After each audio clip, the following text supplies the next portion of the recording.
নমস্কার বন্ধুরা, আজ আমি আপনাদের সঙ্গে এই যে ভ্যালুয়েশন নিয়ে আমাকে অনেকে কোশ্চেন করেন যে দাদা কোনো শেয়ারের ভ্যালুয়েশন কিভাবে দেখব, কিভাবে এটাকে দেখা উচিত, সেই সমস্ত জিনিস নিয়ে কিন্তু ডিসকাশন করব। তো প্রথমেই বলে রাখি, আপনাদের মধ্যে সবারই দেখবেন কিন্তু যে কোনো শেয়ারের যখনই কোনো ভ্যালুয়েশন দেখার প্রয়োজন হয় আপনারা কিন্তু প্রথমে পি রেশিও দেখেন। পি রেশিও মানে সবাই জানি আমরা প্রাইস টু আর্নিং রেশিও, অর্থাৎ কোম্পানি আর্নিংয়ের ভিত্তিতে আপনি তাকে কত প্রাইস দিচ্ছেন। এবার জেনারেলি আমরা কি করি, সবাই যখন এই পি রেশিও দেখি, স্কিনার বলে একটা ওয়েবসাইট আছে বা আরও বিভিন্ন রকম ওয়েবসাইট আছে, আপনারা সেখানে যান, শেয়ারের পি রেশিও দেখেন। যদি দেখেন সেটা মোটামুটি ওই যে দেখবেন অনেকেই শেখায় পি রেশিও 15 নিচে হলে ভালো, পি রেশিও 20 নিচে হলে ভালো। তো সেইগুলো আপনারা দেখে চেক করে নেন না শেয়ারের পি কত আছে, 15 আছে, 20 আছে, ইন্ডাস্ট্রির থেকে কম আছে না ইন্ডাস্ট্রির থেকে বেশি আছে, এই সমস্ত দেখে আপনারা ডিসিশন নেন। কিন্তু এটা কিন্তু সম্পূর্ণ ভ্রান্ত পদ্ধতি। কেন আমি বলছি এটা কিন্তু ভুল পদ্ধতি, তার কারণ হচ্ছে আপনারা যখন কোনো শেয়ারের price two earning ratio screener বা কোনো সফটওয়্যারতে গিয়ে দেখছেন, এটা মাথায় রাখবেন সেটা কিন্তু তার পাস্ট প্রাইসের পাস্ট যে আর্নিং, সেই পাস্ট আর্নিংয়ের ভিত্তিতে, অর্থাৎ কোম্পানির অলরেডি যা হয়ে গেছে, অলরেডি যে পারফরমেন্স করেছে, অলরেডি যে আর্নিং গ্রোথ এসেছে, তার ভিত্তিতে কিন্তু এই পি রেশিও ক্যালকুলেট করা হয়েছে। কিন্তু এই পি রেশিওর ভিত্তিতে আপনি শেয়ারটাকে যে কিনছেন, যে কোনো শেয়ার আপনি যখন কিনছেন, সেটাকে আপনি নিচ্ছেন কিসের জন্য? ভবিষ্যতে সেটা থেকে মানে একটা আর্নিং বা রিটার্ন পাওয়ার জন্য। তো তার জন্য এটা কিন্তু এই পুরনো পি রেশিও দেখে আপনি ভবিষ্যতে কোনো কোম্পানিতে ইনভেস্ট করবেন কি করবেন না, সেই কোম্পানিটা থেকে রিটার্ন পোটেনশিয়াল কতটা, সেটা কিন্তু আপনি বুঝতে পারবেন না। তো সুতরাং আপনাকে কিন্তু forward price two earning ratio, historic price two earning ratio না, হিস্ট্রিক মানে হচ্ছে অতীত আর্নিং এর ভিত্তিতে যখন আপনি প্রায় পি রেশিও ক্যালকুলেশন করেছেন, আপনাকে দেখতে হবে কিন্তু forward price two earning ratio. Forward price two earning ratio মানে কোম্পানি ভবিষ্যতে যা আর্নিং করবে। মানে ধরুন আজকে আপনি জানেন, খুব সহজ একটা উদাহরণের সাহায্যে যদি বলি, আছে কোম্পানি এ বা কোম্পানি বি, যার ধরুন 100 কোটি টাকা এই মুহূর্তে প্রফিট আছে, তাহলে এটা হচ্ছে তার এই 26 সালের আর্নিং বা প্রফিট। এবার আপনাকে কিন্তু ক্যালকুলেশন করতে হবে কোম্পানির 27 সাল 28 সালের আর্নিং কত হবে। যদি আপনি লং টার্মে কিনতে চান, মোটামুটি 2 বছর 3 বছরের কত আর্নিং হতে পারে সেটাকে কিন্তু আপনাকে প্রজেকশন করতে হবে, ফোরকাস্ট করতে হবে। আর যদি আপনি মোটামুটি ধরুন 1 বছর টাইম ফ্রেমের মধ্যে যদি কোনো শেয়ার কিনতে চান, তাহলে মোটামুটি 1 বছর মানে এখান থেকে দাঁড়িয়ে 26-এর রেসপেক্টে 27-এ কত আর্নিং হতে পারে। এবার ধরুন একটা কোম্পানি 26 সালের এই মুহূর্তে আর্নিং আছে 100 কোটি টাকা, তাহলে এবার আপনাকে ওটাকে ক্যালকুলেশন করতে হবে যে 27 সালে আপনার কত আর্নিং হতে আসতে পারে কোম্পানিটার। তাহলে যদি 100 কোটি টাকা এই মুহূর্তে আর্নিং থাকে, তাহলে আপনি নিজে ক্যালকুলেশন করতে পারেন, অথবা বিভিন্ন ব্রোকিং ফার্মের রিপোর্ট থেকে এস্টিমেট নিতে পারেন। তো যদি আপনি নিজে ক্যালকুলেশন করেন, তারও কিছু মেথোডোলজি আছে। তো আপনাকে বুঝতে হবে যে প্রথম কথা হচ্ছে যে কোম্পানির আগামী দিন অর্থাৎ 27 সালে কত আর্নিং আসতে পারে। তাহলে আপনি দেখুন এই মুহূর্তে কোম্পানির ম্যানেজমেন্ট কি বলছে, তারা কি কোনো গাইডেন্স দিচ্ছে? ধরুন ম্যানেজমেন্ট বলছে যে তার রেভিনিউ সে এত পার্সেন্টেজে গ্রোথ করবে, তাহলে তার রেভিনিউ যদি বাড়ে, তাহলে মোটামুটি ধরুন আমি বলে দিচ্ছি যে কোম্পানি ধরুন রেভিনিউ 1000 কোটি টাকা, এবং কোম্পানি ম্যানেজমেন্ট বলছে আমি পরের বছর 20% গ্রোথ করবো, তাহলে পরের বছর হচ্ছে 1200 কোটি টাকা রেভিনিউ আসবে। এবার যদি আমি ধরে নিই কোম্পানির মার্জিন ধরুন এই মুহূর্তে ধরুন অপারেটিং প্রফিট বা ইবিডা মার্জিন 10%, তাহলে পরের বছর আমরা ধরে নিচ্ছি কোম্পানি ম্যানেজমেন্ট যদি গাইডেন্স দিয়ে দেয় যে না আমার মার্জিন বাড়বে এবং মোটামুটি ধরুন 11-12% আমার মার্জিন আসবে, সে গাইডেন্স দিল, বা ধরুন সে গাইডেন্স দিল না কিন্তু কোম্পানি ম্যানেজমেন্ট বললো যে আমরা বেশ কিছু কস্ট কাটিং ইনিশিয়েটিভ নিচ্ছি, আমরা বিভিন্ন রকম কাজ করছি যার জন্য আমাদের মার্জিন বেড়ে যাবে। তো আপনি কি করলেন, এবছরে যে মার্জিন ছিল তার সঙ্গে আরো 1% বাড়িয়ে দিলেন। আপনি এটা 2%ও বাড়াতে পারেন, আবার সেম রেখেও কিন্তু ক্যালকুলেশন করতে পারেন। ভ্যালুয়েশন ডিপেন্ড করছে কিন্তু আপনার নিজের উপর, আমার যা ক্যালকুলেশন আসবে আপনার তা ক্যালকুলেশন আসবে এটা হতে পারে না। আপনার বিজনেস সম্পর্কে দৃষ্টিভঙ্গি কি, তার উপর ভিত্তি করে আপনি ভ্যালুয়েশন করবেন। তো আমি ধরে নিচ্ছি ধরুন 1200 যদি রেভিনিউ আসে পরের বছর, তাহলে 10% ধরুন আমি মার্জিন ধরে যদি এগোই, তাহলে 100 কোটি টাকা হচ্ছে আমার অপারেটিং প্রফিট আসছে। এবারে 100 কোটি টাকা যদি আমার অপারেটিং প্রফিট আসে, আমি ধরে নিচ্ছি কোম্পানি কিন্তু এই মুহূর্তে দেখতে হবে সেই কোম্পানির লোন কতটা আছে। যদি কোম্পানির লোন বেশি থাকে তাহলে কিন্তু ইন্টারেস্ট কস্ট বাড়বে।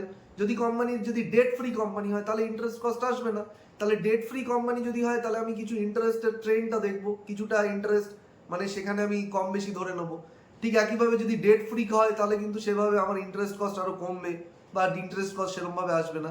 এর উপর এবার যদি কোম্পানি ধরুন আবার ক্যাপেক্স করছে, ধরুন সে বিভিন্ন জায়গায় ইনভেস্টমেন্ট করছে, ইনভেস্টমেন্ট করলে তার ডেপ্রিসিয়েশন বাড়বে। তো যদি বেশি ইনভেস্টমেন্ট ফেসে থাকে তাহলে ডেপ্রিসিয়েশনের যে ট্রেন্ড আছে তার উপর আমি ডেপ্রিসিয়েশন একটা হালকা করে প্রজেক্ট করে নেবো। তো এর উপর ভিত্তি করে আমার মূল লক্ষ্য হচ্ছে আমাকে নেট প্রফিট বার করতে হবে।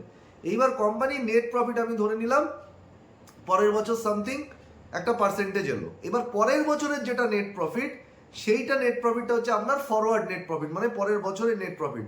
তাকে আপনি কি করবেন, সেই ফরওয়ার্ড নেট প্রফিটকে আজকের যে মার্কেট ক্যাপ, মানে কোম্পানির যে এখন টোটাল মার্কেট ক্যাপ, সেই মার্কেট ক্যাপকে দিয়ে পরের বছরের নেট প্রফিটকে ভাগ করে দেবেন। তাহলে আপনি কি পেয়ে যাবেন, 27 সালের ফরওয়ার্ড পি রেশিও। এবার আপনি দেখুন ওই পি রেশিওটা বর্তমান পি রেশিও থেকে কম না বেশি। যদি কম হয় তাহলে শেয়ারটা আন্ডার ভ্যালুড, যদি বেশি হয় তাহলে কিন্তু শেয়ারে ওভার ভ্যালু, তার মানে শেয়ারে সেখানে খুব বেশি অপরচুনিটি আপনি পাচ্ছেন না। তো সুতরাং আপনাকে কিন্তু এই ফরওয়ার্ড এস্টিমেট করাটা কিন্তু শিখতে হবে। ফরওয়ার্ড এস্টিমেশন, তার উপর ভিত্তি করে এবার আপনার আমার কিন্তু ফরওয়ার্ড এস্টিমেশন আলাদা হতে পারে। আপনি ব্যবসায় কিভাবে দেখছেন, ধরুন আমি মনে করছি মানে এই বছর ধরুন বিজনেসের প্রফিট মার্জিন ছিল, নেট প্রফিট মার্জিন ছিল ধরুন 5%। আপনার মনে হচ্ছে যে না, নেট প্রফিট মার্জিন আপনার ক্যালকুলেশন অনুযায়ী মনে হচ্ছে 4%, বা আপনার মনে হচ্ছে ম্যানেজমেন্ট যখন ইবিডা মার্জিনের গাইডেন্স দিয়েছে তার উপর ভিত্তি করে নেট প্রফিটে এতটা কনভার্ট হতে পারে আপনার ক্যালকুলেশন অনুযায়ী, আমার একটু ডিফারেন্ট হতে পারে। তো আমাদের এই ভ্যালুয়েশন ক্যালকুলেশন কিন্তু এক একজনের এক এক রকম হবে, এবং তার উপর ভিত্তি করে কিন্তু আমাদের ডিসিশন হবে। এবার আপনি চাইলে ওই যে ব্রোকারদের বিভিন্ন 4-5টা ব্রোকারের এস্টিমেট তারা কি নিয়েছে প্রফিট মার্জিনের, ইবিডা মার্জিনের, সেগুলো কিন্তু আমরা দেখতে পারেন। তো তাদের প্রফিট মার্জিনের এস্টিমেট যেগুলো ধরুন 5 জন 5 রকম দিয়েছে, তো তার একটা অ্যাভারেজ নিয়ে নিলেন, নিয়ে আপনি পরের বছরের প্রফিট কত তার ভিত্তিতে আপনি পি রেশিও ক্যালকুলেশন করলেন। এটা গেল একটা কথা।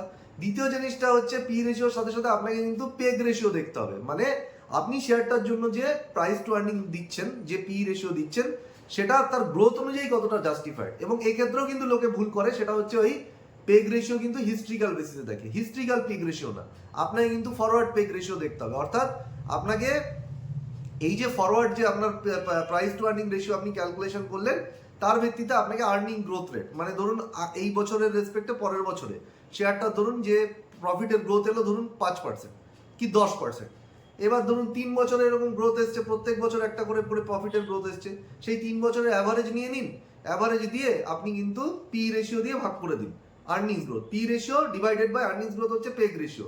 এবার দেখুন সেই পেগ রেশিও কত আসছে। যদি পেগ রেশিও বর্তমান যে পেগ রেশিও আছে তার থেকে নিচে আসে তাহলে আন্ডার ভ্যালুড, এবং যদি বর্তমানের থেকে উপরে আসে সেটা ওভার ভ্যালুড। অবশ্য এক্ষেত্রে আপনাকে দেখে নিতে হবে যে পেগ রেশিও কত আছে। মোটামুটি যদি 1.5 বা 1 বা 1.5-এর মধ্যে থাকে তাহলে ঠিক আছে, যদি সেটা অনেক বেশি থাকে ধরুন 2 আছে, 2.5 আছে, তাহলে সেখানে আপনার ভ্যালুয়েশন অনুযায়ী একটু মানে ভ্যালুয়েশন অনুযায়ী কিন্তু সেখানে একটু এড়িয়ে চলা উচিত। এছাড়াও আপনার সমস্ত জায়গায় কিন্তু এই প্রাইস টু আর্নিং রেশিও কিন্তু অ্যাপ্লিকেবল নয়। আজকে ধরুন একটা বিজনেস নতুন স্টার্ট করেছে, এবার পি রেশিও ক্যালকুলেট করতে গেলে বিজনেসকে কিন্তু প্রফিটেবল হতে হবে। আজকে যে বিজনেসের প্রফিট নেই তাকে সেখানে আপনি কিভাবে পি রেশিও ক্যালকুলেশন করবেন? পি রেশিও ক্যালকুলেট করতে গেলে আপনাকে প্রফিটেবল হতে হবে। এবার ধরুন বিজনেস এমন এক ধরনের বিজনেস ধরুন ন্যাসেন্ট স্টেজে আছে, এমন মানে বিজনেস এখন এক্সপানশন করছে, কোম্পানি সেলস আছে, হিউজ সেলস করছে, কিন্তু প্রফিটে সেটা কনভার্ট হচ্ছে না, প্রফিটেবল হতে তার টাইম লাগবে। সেক্ষেত্রে আপনি পি রেশিও অ্যাপ্লাই করতে পারবেন না, সেখানে আপনাকে প্রাইস টু সেলস করতে হবে। যেমন ধরুন জোম্যাটোর উদাহরণ যদি দিই, এটারনাল যেটা, সেটার কিন্তু 2-3 বছর আগে আমরা দেখেছি, মানে এখন তো কোম্পানি ধীরে ধীরে হালকা করে প্রফিটেবল হচ্ছে, কিন্তু আমরা দেখেছি 2-1 বছর আগেও কিন্তু 1 বছর আগে প্রফিটেবল কিন্তু ছিল না। তো সেক্ষেত্রে আপনি পি রেশিও ক্যালকুলেশনই করতে পারবেন না, এটা মাথায় রাখবেন। তার মানে আপনাকে price to sales ratio calculation করতে হবে। যদি আপনি ব্যাংকিং কোনো মানে ইয়ে করেন, অ্যানালিসিস করেন, সেক্ষেত্রে আপনাকে প্রাইস টু বুক ভ্যালু দেখতে হবে। কারণ ব্যাংকের লোনটা কি, ব্যাংকের মেন বিজনেসটাই হচ্ছে ব্যাংকের লোন দেওয়া, ব্যবসাটা হচ্ছে লোন দেওয়ার ব্যবসা।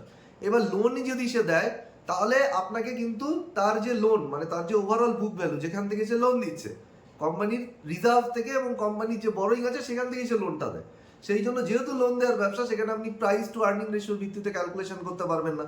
আপনাকে প্রাইস টু বুক ভ্যালু বের করতে হবে, forward price to book value. তো ফরওয়ার্ড প্রাইস টু বুক ভ্যালুর জন্য আপনাকে কিন্তু আবার সেই ক্যালকুলেশন করতে হবে। আজকের যে প্রাইস টু মানে আজকে যে কোম্পানির টোটাল নেট ওয়ার্থ আছে বুক ভ্যালু, সেই নেট ওয়ার্থের থেকে আপনাকে পরের বছরের নেট ওয়ার্থ ক্যালকুলেশন করতে হবে। কি করে করবেন? কোম্পানির এখন যে টোটাল নেট ওয়ার্থ আছে তার সঙ্গে এই বছরে যে কোম্পানি প্যাড করেছে মানে প্রফিট করেছে সেটাকে যোগ করে দেবেন। এবার যদি ধরুন কোম্পানি ডিভিডেন্ড দেয়, ধরুন 20% ডিভিডেন্ড দেয়, ডিভিডেন্ড পোর্শনটাকে বাদ দিয়ে যেটা রিইনভেস্টমেন্ট করছে সেই অংশটাকে যোগ করে পরের বছরের নেট ওয়ার্থ ক্যালকুলেশন করলেন এবং মার্কেট ক্যাপ দিয়ে ভাগ করে দিলেন। যদি দেখেন এখনকার রেসপেক্টে প্রাইস টু বুক ভ্যালু যা তার থেকে কম আসছে, তাহলে কিন্তু সেখানে আন্ডার ভ্যালু, আর যদি বেশি আসছে তো ওভার ভ্যালু। তো এইভাবে কিন্তু আপনাকে করতে হবে। কিছু কিছু যদি আপনার প্রচুর অ্যাসেট হেভি বিজনেস হয়, মানে যেখানে ধরুন প্রচুর পরিমাণে অ্যাসেটের পেছনে ইনভেস্ট করতে হচ্ছে, সেই ধরনের অ্যাসেট হেভি বিজনেসে আপনাকে কিন্তু ইভি বা ইবিডা দেখতে হবে। কারণ আমরা জানি এই যে ইবিডা, সেখান থেকে যদি ডেপ্রিসিয়েশন অ্যামোর্টাইজেশন বাদ দিয়ে দেন তাহলে থাকছে ইভি বাই ইবিট।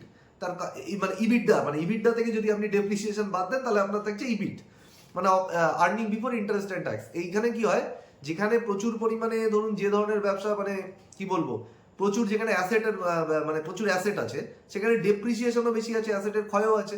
সুতরাং সেখানে ডেপ্রিসিয়েশনের জন্য কিন্তু ভ্যালুয়েশনে বিশাল বড় এদিক ওদিক হয়ে যায়, সেখানে আপনাকে ইভি বা ইবিডা ইউজ করতে হবে। তো ভ্যালুয়েশন ডিপেন্ড করছে কিন্তু আপনার কি ধরনের কোম্পানি আপনি অ্যানালিসিস করছেন, কোন সেক্টরের কোম্পানি অ্যানালিসিস করছেন তার উপর। সুতরাং সেক্টরকে মাথায় রেখে আপনি ভ্যালুয়েশন করুন, কোম্পানি কোন স্টেজে আছে, স্টার্টিং স্টেজে নাকি ম্যাচিওর স্টেজে, তার উপর ভিত্তি করে করুন। তার সাথে সাথে আপনি দেখুন মানে যেটা আপনার কাজ সেটা হচ্ছে আপনার ফিউচারের আর্নিংটাকে এস্টিমেট করুন, তার ভিত্তিতে কিন্তু আপনি ফরওয়ার্ড যে রেশিও আসবে আপনার, ফরওয়ার্ড লেভেলে যে আপনার প্রাইস টু আর্নিং বা ফরওয়ার্ড লেভেলে যে পেগ রেশিও আসবে বা যে কোনো রেশিও আপনি যে ক্যালকুলেশন করছেন, ভ্যালুয়েশন যে মেথডই নিচ্ছেন তার ফরওয়ার্ড ক্যালকুলেশন করে তার ভিত্তিতে ডিসিশন নিন। এবং আপনার হাতে যদি সময় থাকে তাহলে একই সাথে একই সেক্টরের ওর যে পিআর কোম্পানিগুলো আছে, পিআর মানে ধরুন আপনি টিসিএস এর করছেন, তো টিসিএস এর যারা পিআর কোম্পানি, যেমন ধরুন ইনফোসিস আছে, যেমন ধরুন এইচসিএল টেক আছে, মানে অন্যান্য যে সমস্ত বড় বড় আইটি কোম্পানি আছে টিসিএস এর কাছাকাছি যাদের মার্কেট ক্যাপ, তাদেরকে একসাথে নিয়ে সেম এক্সারসাইজ সকলের জন্য করুন এবং দেখুন কার ভ্যালুয়েশন অপরচুনিটি বেশি। ঠিক একইভাবে আপনি যদি অন্য একটা ব্যাংকের মধ্যে করেন, বড় বড় সাইজের ধরুন ব্যাংক, সেই বড় বড় সাইজের 3-4টে ব্যাংক বা 5টা ব্যাংককে একসাথে নিয়ে তাদের forward price to book value বের করলেন। এবার এটা খেয়াল রাখবেন যখন ব্যাংকের করছেন তখন কিন্তু সেম বা বড় বড় ব্যাংকগুলোকে নেবেন প্রাইস, মানে ধরুন আজকে আপনি যদি পিএসইউ ব্যাংক করেন, বড় বড় পিএসইউ ব্যাংক নিলেন, প্রাইভেট ব্যাংক করছেন তো বড় প্রাইভেট ব্যাংকগুলোকে নিলেন। একটা বিশাল বড় প্রাইভেট ব্যাংকের সঙ্গে কতগুলো ছোট ছোট প্রাইভেট ব্যাংকে যদি আপনি নিয়ে ভ্যালুয়েশন করেন, বা ধরুন নর্মাল এনবিএফসি কোম্পানি যারা লোন টোন দেয় আর কি, যারা ব্যাংক নয়, তাদেরকে নিয়ে যদি আপনি মানে ওই ভ্যালুয়েশন করেন তাহলে হবে না। আপনাকে সেম টাইপের কিন্তু কোম্পানি এবং সেম সাইজের কোম্পানির উপর কিন্তু ভ্যালুয়েশন করতে হবে। তো সুতরাং সেগুলো করে কিন্তু ডিসিশন নিন এবং আশা করি আপনারা কিন্তু এই পদ্ধতিতে সঠিক ভ্যালুয়েশনে সঠিক স্টক কিন্তু বের করতে পারবেন। তো আশা করি ভিডিওটা ভালো লাগলো। যদি আপনাদের ভালো লেগে থাকে তাহলে কিন্তু আপনি আপনার বন্ধুদের সঙ্গে এই ভিডিওটা শেয়ার করুন এবং এখান থেকে কিন্তু আমি একদম মানে আপনাকে দায়িত্বের সঙ্গে বলতে পারি আপনি কিন্তু অনেক ইনসাইট পেলেন। এবং চ্যানেলটিকে লাইক, শেয়ার এবং সাবস্ক্রাইব করুন। এবং এই ধরনের যদি ভিডিও পেতে হয় তাহলে আমাদের চ্যানেল কিন্তু মানে একদম কেয়ারফুলি ফলো করুন। তো এই বলে আমি আমার বক্তব্য শেষ করছি। ভালো থাকবেন।